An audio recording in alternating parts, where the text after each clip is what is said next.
Welcome to Health Talk from Marz. It's out of this world.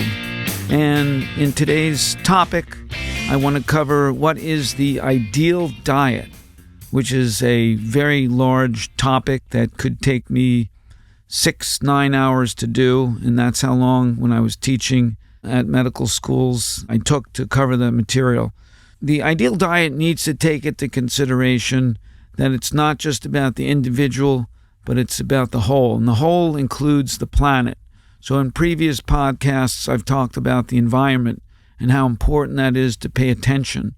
In this ideal diet, we're going to include things like, well, is it really important to buy organic food? From an individual perspective, maybe not. But from a planetary perspective, yes, that's a really important topic, because if everyone goes organic, it's going to change agriculture around. Right now, we are living in a situation where very large corporations are controlling our agriculture and generating genetically modified foods and using hormones in our food. And it's not healthy for the planet, certainly not healthy for the individual, but some individuals may be able to tolerate those things. The other thing is ethics, which we've talked about a little bit. I interviewed Dr. John Collins about the ethics of eating animals, and I put people towards the book Eating Animals by Jonathan Safran Foer. It's interesting, I was looking over a patient's diet diary yesterday, and a young chap, about 30 years old, and problems with digestive disorders and some mental also disorders as well. And it was interesting to just look, and one of the things that I go through on someone's diet diary is just one, like the diversification of foods. So I can't state this strongly enough. It's really, really important to diversify what you're eating. In this day and age, we have a plethora of choices, and the more diversified our diet, the better we're going to get many of the trace elements and some of the polyphenols that we need to protect us from the big killers: cancer, diabetes, heart disease, stroke, Alzheimer's, and dementia. So we want to pay attention to those things. You know, I used to be called Dr. Fiber when I was the professor at school. Dr. Fiber, Dr. Flavonoid, and Dr. Magnesium, because those things are really, really important. So your diet needs to include a very optimal amount of those nutrients. We talked about in previous episodes Dr. Dennis Burkitt, who discovered Burkitt's lymphoma, and he went to Africa and studied many of the indigenous cultures and found that their diet consisted of over 80 to 100 grams of fiber a day. And they had no diverticular disease, no stomach ulcers, no Crohn's disease, irritable bowel syndrome, all these digestive disorders that we have in our modern industrialized culture, they don't have. So he came up with the concept that it's critically important to reach a certain level of fiber in your diet.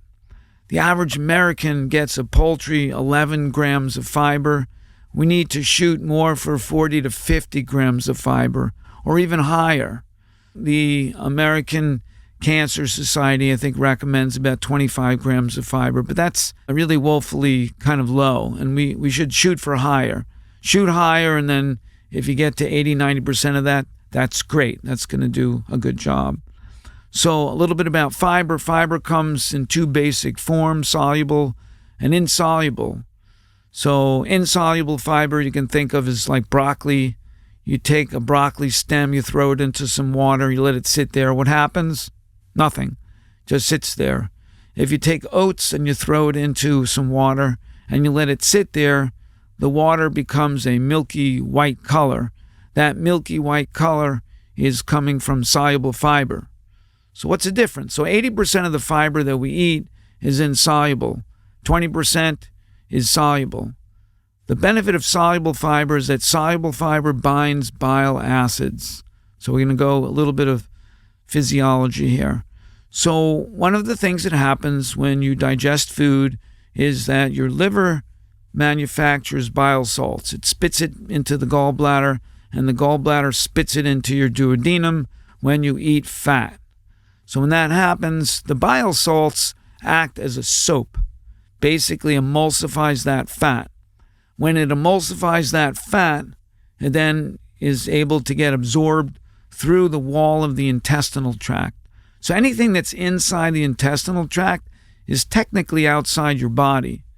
And then to transport it into the bloodstream is phase 1, and then phase 2 is to actually get it from the bloodstream into the cells. So those are two separate issues.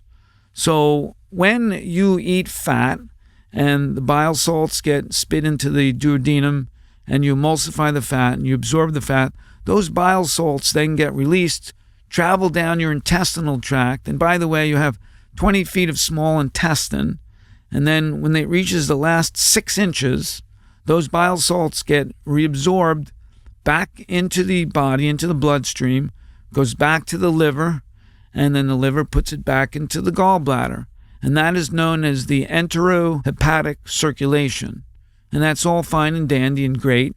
So one of the things that soluble fiber does is that soluble fiber will bind bile acids after they do their job of emulsifying the fat and having you absorb that fat. So when it binds onto those bile acids and it gets down to the last part of the small intestine, what happens is they don't get reabsorbed back into the circulation. They don't go back to the liver. The liver takes a look at its watch and says, hey, you're supposed to be back here a half hour ago. I don't have time to wait for you. I'm going to make more bile salts and then give it to the gallbladder. So the liver pulls cholesterol out of the bloodstream because bile salts are composed of cholesterol. Drug companies have made billions of dollars on this phenomenon, and there's a drug called cholestyramine that's used to lower cholesterol. Rather than taking a drug, you could just do this with food, but you need to pay attention to how much fiber you're consuming. And as I mentioned, only 20% of the fiber that you ingest is going to be soluble fiber. The rest is insoluble that doesn't have any effect on your cholesterol level. So you want to shoot, again, 40 to 50 grams, which is not easy. I give all my patients a handout. It's a table that lists the fiber content of food. And I say, okay, here's your job. On your next diet diary, you're going to try to get to that 40 to 50 gram sweet spot. And so it's a little bit of a game, but it's great because it gives some a focus, like what they can do, how they can achieve that. The other thing, aside from fiber, as part of the ideal diet, is the flavonoid content. I talk about flavonoids till I'm blue in the face, no pun intended. Blue in the face, that's anthocyanidine. That's one type of polyphenol. So polyphenols is just a fancy way of saying all the different pigments that are found in foods. So when you eat your meal, you should take a look at your meal and see what color it is or how many colors you have. The more colors, the better. Again, getting back to diversification. That's what you're focused on, getting a diversified diet. I'm going to go through some foods in just a couple of minutes. The top 20 foods in the world that everyone should eat. And of course, there's other foods that I don't have listed, but they're in the same categories as the ones that I'm going to list.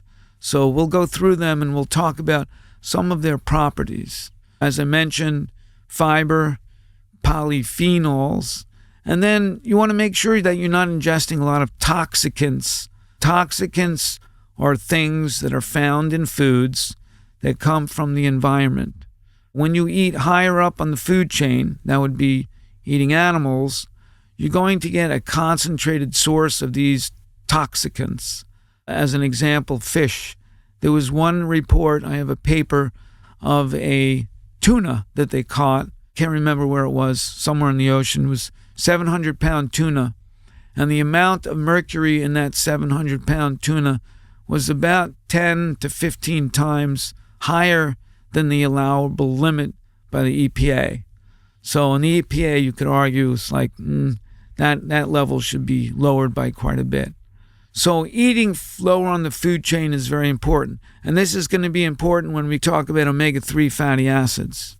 what we want is to make sure that 1, you're getting a lot of fiber, 2, diversified diet, 3, you got a wonderful selection of polyphenols, and 4, you want to make sure that you're not consuming a lot of toxicants.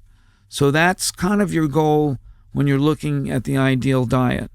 And we'll talk about a couple lab things. Iron is a really important thing because iron can create inflammation in the body, increase your risk of cancer, increase your risk of diabetes, heart disease, inflammation, Alzheimer's, pretty much across the board. So you actually want your iron tissue levels to be low, on the low side of normal. You don't want them in the middle, and you certainly don't want them high. 1/8 of the human population carries one of the genes that codes for hemochromatosis. Hemochromatosis is a condition where you store too much iron. And when you store too much iron, as in the homozygous condition of hemochromatosis, you don't live past age 30. You die of fulminant oxidation, basically, heart disease. So if you blood donate on a regular basis, you can mitigate those problems that are associated with high iron. Okay, so now that we've laid out these parameters, one more parameter, and that is about the amount of protein that we take in. So there are some wonderful lectures. There's one Dr. Talleyrand I recommend, and I have a list of movies and a list of podcasts that I tell people to go look at because I can't possibly teach them everything that I know. Okay, so making sure that your protein intake is on the low normal side. Now this is, I guess, kind of I would say, controversial point. There are some people that believe that we should be consuming huge amounts of protein, much more than what the RDA is set at. So the RDA is set at 0.8 grams of protein per kilogram body weight. So if you weigh about 156 pounds, your requirement for protein is about 56 grams. What does that mean? 56 grams is really easy. A can of beans is 20 grams. Well, that's almost half of what you need. One of the things that we know, and we've known this for a number of years now, is the level of animal protein is highly correlated to your risk of cardiovascular disease. The higher your animal protein intake, the more cardiovascular disease. And also cancer as well. So you don't want to be consuming lots of animal protein. The 5 blue zones, we've talked about that in the past. 5 blue zones in the world, they don't eat a whole lot of meat. They eat mostly carbohydrates, and they eat a diversified diet. So let's go through some foods that I would classify as ideal foods to be consuming. There's a lot of people that are sensitive to gluten. Gluten, that's another controversial topic because gluten is such that when you are making wheat, usually there's glyphosate in there. So glyphosate is an herbicide that's been used by the certain industries that make genetically modified foods because glyphosate will kill anything, any kind of weed, but won't kill the genetically modified food. So that's great when you're growing genetically modified foods. The food industry has found another use for glyphosate, of which, we basically use 4.5 billion pounds a year. In a number of European countries, they've banned the use of glyphosate, which is great. So one spraying of glyphosate kills about 50% of all the earthworms in the ground. That's not really a good thing. So oftentimes I'll put people on gluten-free diets just to get them off of glyphosate and get them avoiding certain toxicants. But we know that people that travel to Europe, people in the United States that go to Europe and they eat wheat there, seem to be able to tolerate the wheat much better. Whether it's, the way they leaven their bread, that they don't use glyphosate. There's a number of different possibilities there to look at. So with that said, one of the things that we want to try to promote are foods that don't have gluten in them. And we want to get a diversified number of those foods. So buckwheat is a type of grain that does not have any gluten in it. Quinoa, teff, amaranth, All of these foods are foods that are seeds or grain-like substances that we can make breads and other foods. And you see them now on the market. There's a tremendous amount of them being used. This morning I made cream of buckwheat. Cream of buckwheat is great because there are certain flavonoids in the buckwheat that aren't found in any other type of grain, any other type of fruit or vegetable. That's a good thing to know. And so when you're selecting your quinoa, as I mentioned, you want to make sure it's organic, and also make sure it's a darker variety. The darker, the better. So red quinoa and black quinoa are going to be better because these particular foods have a variety of these polyphenols in them. And again, that's more polyphenols, the better. So that goes also for rice. People think, oh, brown rice, that's really healthy. Well, except for the arsenic in there, which is problematic. And white rice you might as well eat sugar, processed food. So I recommend for people to eat forbidden rice or black rice or wild rice. Black rice or forbidden rice actually has less of the way of environmental toxins, including arsenic. So that's good. So we should take a look at that. Again, these foods are grown on a much smaller scale, which is good for the environment. So we're feeding two birds with one seed. Good for the environment, good for the individual. Okay, so now on to sweet potato.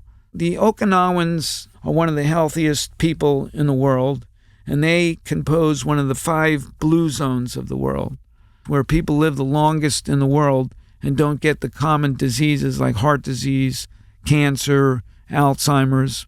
A fun fact about the Okinawans is that the Okinawans, they were under siege, they were under war, and about 50 years consecutively, their diet consisted of 80% sweet potatoes, which they call emo.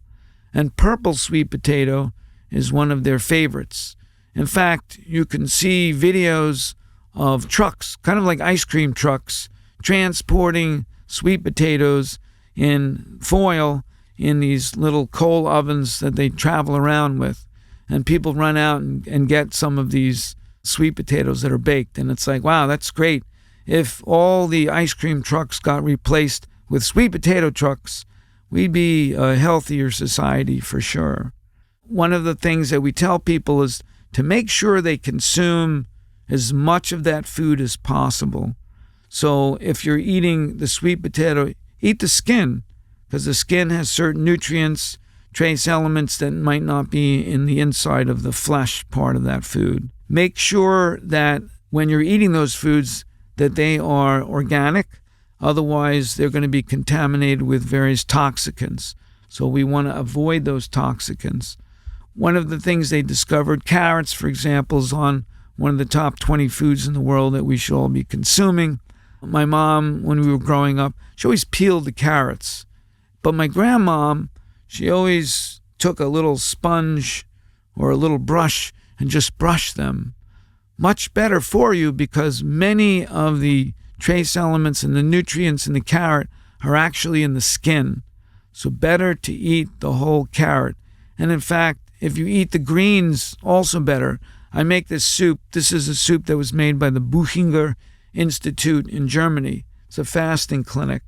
And one of the things they made was a soup that you put the greens from carrots, the greens from beets, the greens could be from amaranth. By the way, amaranth greens, also known as velita, sold just freely in many of the restaurants in Greece.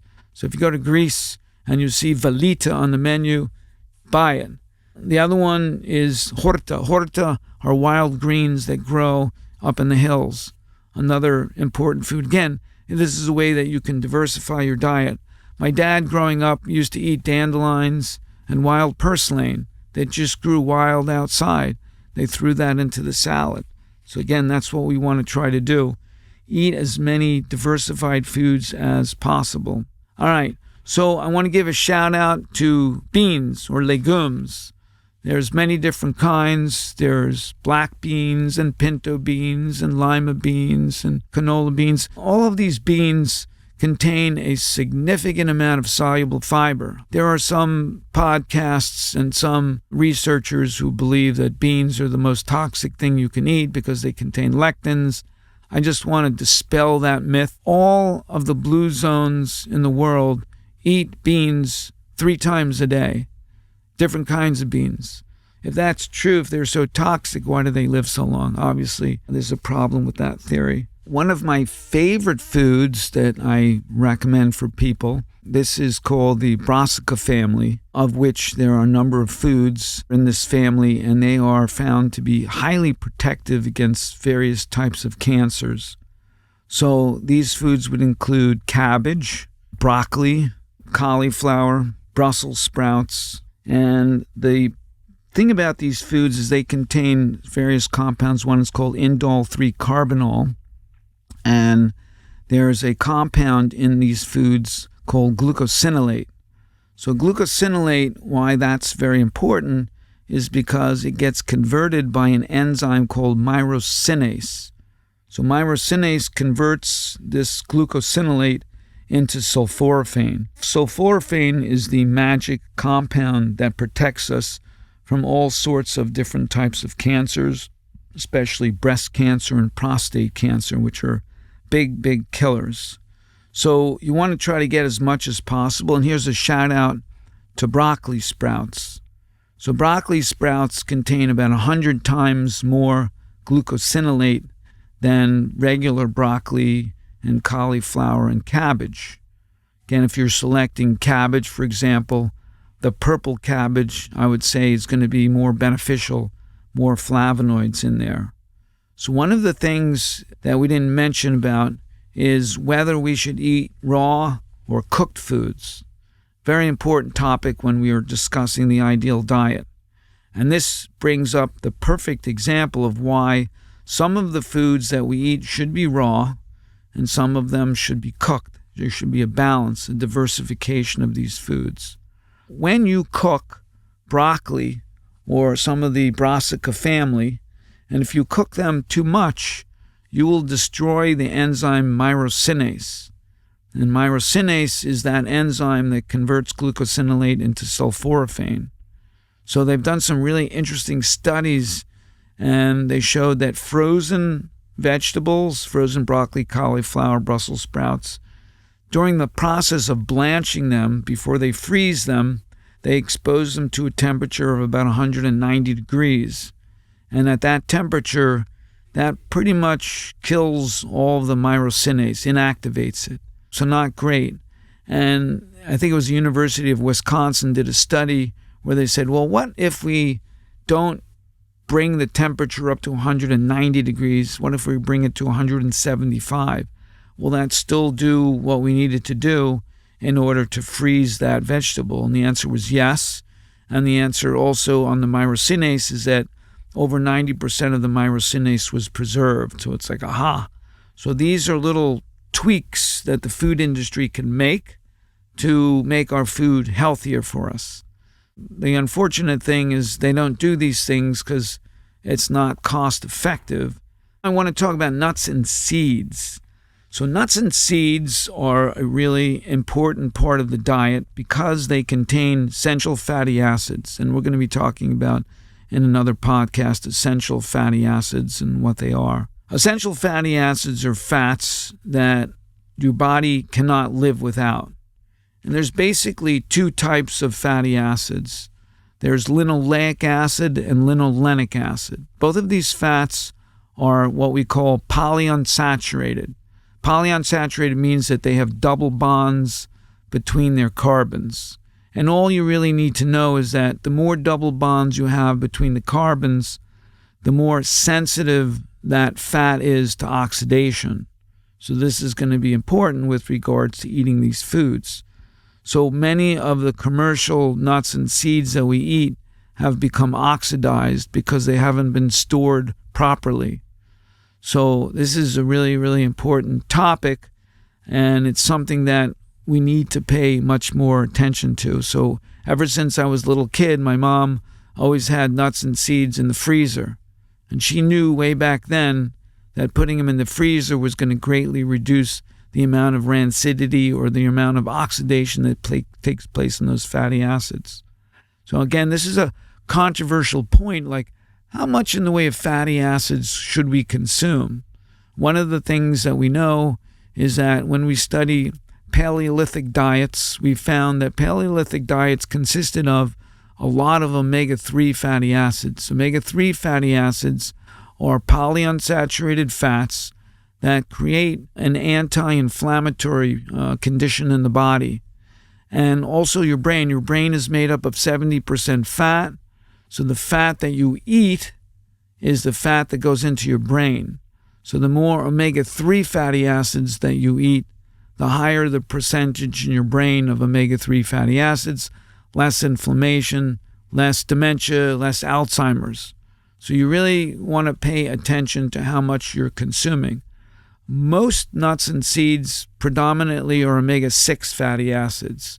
There's a few nuts, like walnuts, for example, that do have some in the way of omega-3 fats. Flax seeds have some omega-3 fats. But again, it's relatively small. And so one of the controversial points is, are fish considered to be a food that we should essentially be consuming? And there's some ethics involved here, but there's also the environment. There's a movie documentary called Seaspiracy. Once you see that documentary, you're probably going to eat not much in the way of fish. And so one of the oceanographers in the documentary stated that at the rate that species are becoming extinct in the ocean, that we probably aren't going to have any fish in the ocean by 2050. That's just right around the corner. That doesn't bode well for humans. So we need to take that into consideration when we're looking at our intake of omega-3 fatty acids. So there are omega-3 fatty acids found in greens, small amounts, but the fat that's there is a high percentage of omega-3, which is why we want to consume much more in the way of that plant food. And if you're consuming in the neighborhood of 80 to 100 grams of fiber, most likely you're going to get a significant amount of omega-3 fats from all those leafy vegetables that you're consuming. If you eat nuts and seeds, you want to eat a diversified number of them, and you want to keep them in the freezer, and you only want to eat a small amount per day, depending upon your blood profile. That could change, but you want to keep your fats not to a really high amount, a handful of nuts or seeds a day. Make sure they're kept cold in the refrigerator. Make sure where you buy them from, they're not highly processed, because that's going to damage those essential fatty acids. So we mentioned about wild greens. I mentioned wild purslane. I mentioned dandelions. Any type of wild greens that you can get. So grow them in your yard. So part of the ideal diet is eating food from your own garden. Whether you have a small apartment with a little terrace, a little porch, a little deck, just grow something, some greens that you can eat, at least a few times a week. Again, diversification is everything. So we talked about carrots before. Carrots, originally that's where we found carotenoids. So carotenoid pigments are yellow-orange pigments that are critical for our vision, especially night vision. And so these carotenoids are also very protective against skin cancer. So one of the things that you want to do if you travel to an area and you're going to be in the sun and you're going to get a high exposure, you should consume a high level of carotenoids before you go there so that you can colorize your skin from the inside. So 1 cup of carrot juice has 120,000 units of carotenoids, and it's mixed carotenoids. So one of the best things you can do, a cup of carrot juice every day for a week would be great to get your skin colored. We talked about legumes, beans, and that the healthiest people in the world eat beans, and they eat them 3 times a day. So one of the things that we know is in Okinawa, they consume a significant amount of soy. So soy, again, is very controversial, and it's something that unfortunately has gotten a really bad rap. Well, in the United States, 97% of soy is genetically modified. With that said, the game's over right away. So if you're starting with a genetically modified soy product, now you've got a product that's been sprayed with glyphosate. There's a great documentary called The Future of Food, and it was done in 2007. But it just exposes all the problems with genetically modified foods. One of the critiques of soybeans is that, well, soybeans, they contain estrogen compounds, phytoestrogens. And if males eat too much soy, they're going to grow man boobs because of the estrogen. That is actually completely false. The phytoestrogens that are found in soy are about 1,000 times less potent than the estrogens that you normally make in your body. And that goes for males as well. So we're in a situation where it's like, well, if that's true and someone has an estrogen-dependent cancer, that means that soy would be really, really beneficial because it binds onto the receptors and it prevents endogenous estrogen from binding onto those receptors, which stimulate cancer. So that whole notion that soy is bad, and it's been shown women supplementing soy is actually really beneficial for cancer, anti-cancer. It's both protective, and you can also treat cancer with soy. So soy, again, has a significant amount of fiber in it, has a significant amount of soluble fiber. Soy milk is something that I do recommend, highly recommend. Unsweetened soy milk is really good. But in addition to having soluble fiber, it also has a significant amount of omega-3 fatty acids. So the more soy you consume, the more in the way of omega-3 fatty acids, the better your ratio is going to be in your brain. In addition, there are certain lectins that are found in soy that have been found to be highly protective against cancer. Fermented soy is really the optimal way to consume soy. So there's a food product called natto. Natto has a significant amount of MK7. So what's MK7? MK7 is a compound derivative of vitamin K. It's a particular compound that stimulates the production of osteocalcin. Osteocalcin is a protein found in your bone that binds calcium ions. So the MK7 is very beneficial at treating and preventing osteoporosis.